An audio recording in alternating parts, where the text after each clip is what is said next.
ashe, ashe. Funga alafia, ashe, ashe. Funga alafia, ashe, ashe. Funga alafia, ashe, ashe. Your turn. Funga alafia, ashe, ashe. Funga alafia, ashe, ashe. Funga alafia, ashe, ashe. Funga alafia, ashe, ashe. Ashe, ashe. Ashe, ashe. Come on. Ashe, ashe. Ashe, ashe. Ashe, ashe. Ashe, ashe. Ashe, ashe. Ashe, ashe. Funga, funga alafia. Ashe, ashe. Funga alafia. Ashe, ashe. Funga alafia. Ashe, ashe. Funga alafia. Ashe, ashe. With my words, I welcome you. Ashe, ashe. With my mind, I welcome you. Ashe. Good. And with my heart, I welcome you. Ashe, ashe.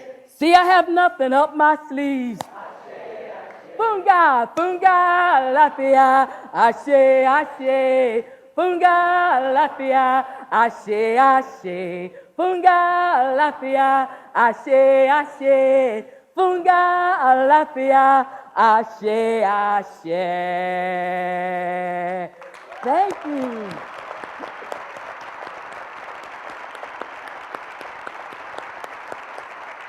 Oh, thank you all so very much for singing along with me in a language you probably never heard before. The language is Yoruba. It's spoken by the Yoruba people who live in a West African nation called Nigeria. Can you say that, please? Nigeria. Thank you very much. This is interactive, folks. It's interactive. Funga alafia ashe ashe is a song of welcome. It's a song that the Yoruba traders would be welcomed back to their cities and towns and villages after they had been on long trading expeditions to the northern part of Africa, the so-called Middle East, all the way across the Far East, as far away as Japan. And when they would return home after a 5 or 10-year absence, the peoples would all come out and greet them with Funga alafia, ashe, ashe, a song of total and complete welcome, a welcoming with the words that we speak, a welcoming with the thoughts that we think, the feelings in our heart, and most importantly, a welcome with ashe, the Yoruba word for the light, the spirit, the energy. It's within us all and connects us to every other living being. So I thank you for making me feel welcome. Do you feel welcome today? Yes, thank you.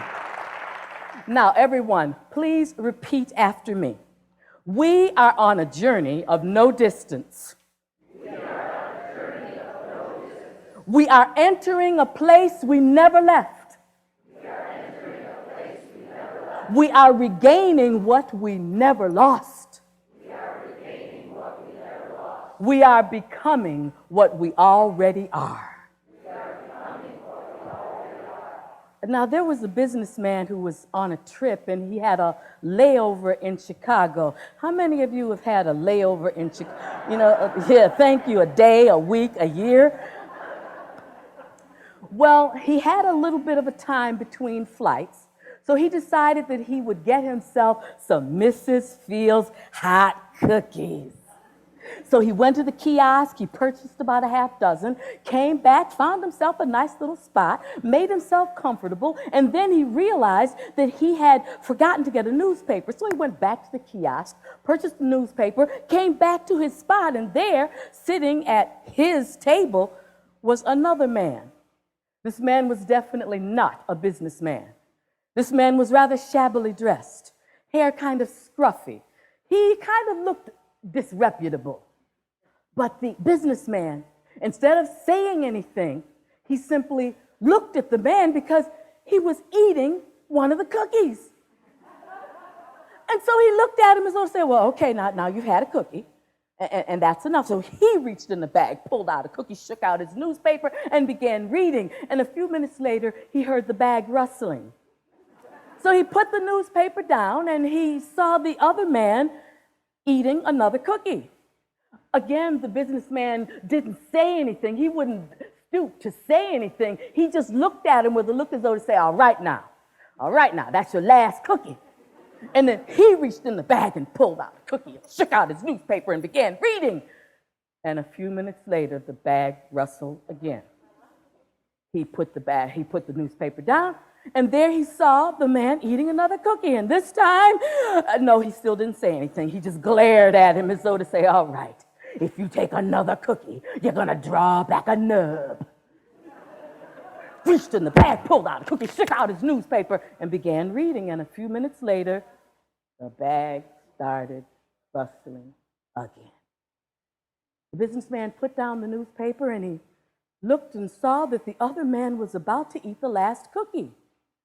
Without another word, the businessman simply looked at him as though to say, are you really going to eat the last cookie?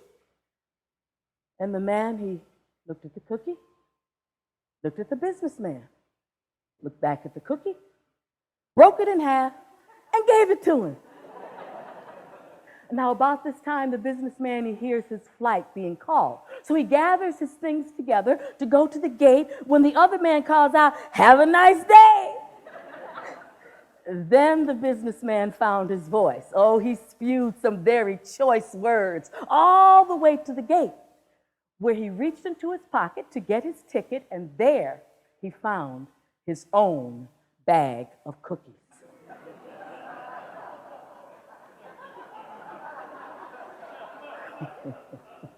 Please, everyone, repeat after me. Unlike that poor, unfortunate businessman, I can connect with people. Thank you.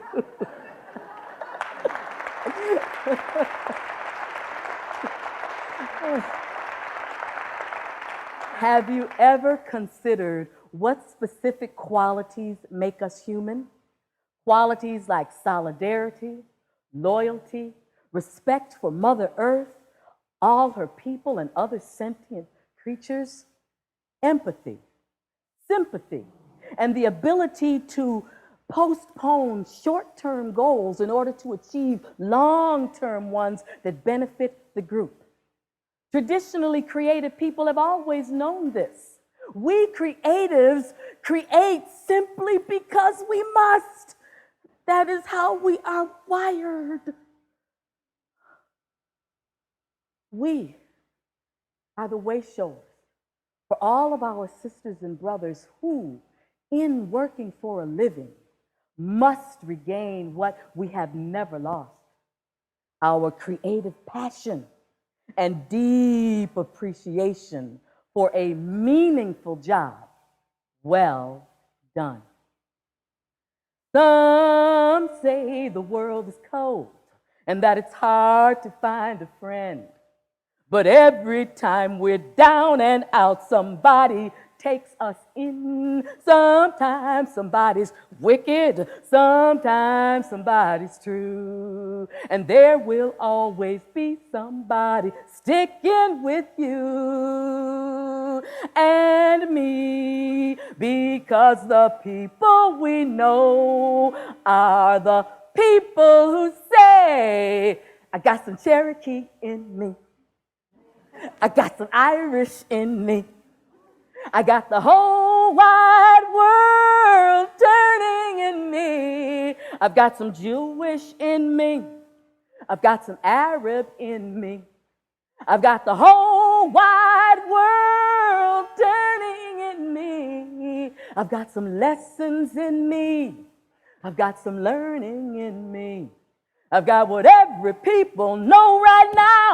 inside of me. I got some people in me, I got some people in me, I got the whole wide world turning in me. Once again, I got some people in me. Oh, very good. I got some people in me. I've got the whole wide